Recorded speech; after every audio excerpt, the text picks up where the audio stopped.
Welcome back to our channel. இன்றைக்கி நம்ம hotel ஸ்டைலில் பச்சை பயிரில் மசாலா கிரேவி பண்ண போகிறோம். வாங்க எப்படி பண்ணலான்னு பார்க்கலாம். 1 கப் பச்சை பயிறு,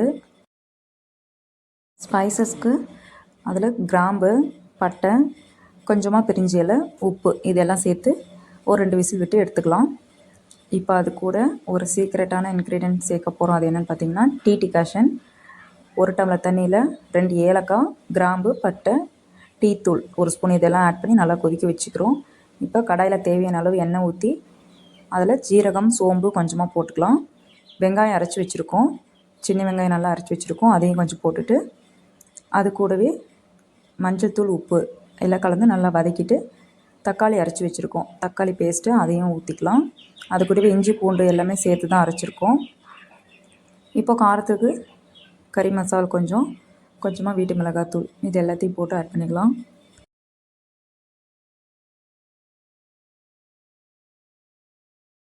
இது நல்லா கொதித்த பிறகு பச்சை வாசனைலாம் போனதுக்கப்புறமா நம்ம ரெடி பண்ணி வச்சுருக்க டீ டிகாஷனை அது கூட மிக்ஸ் பண்ணி நல்லா கொதிக்க விட்டு நம்ம வேக வச்சு வச்சுருக்க பச்சை பயிரை அது கூட ஆட் பண்ணிக்கலாம்.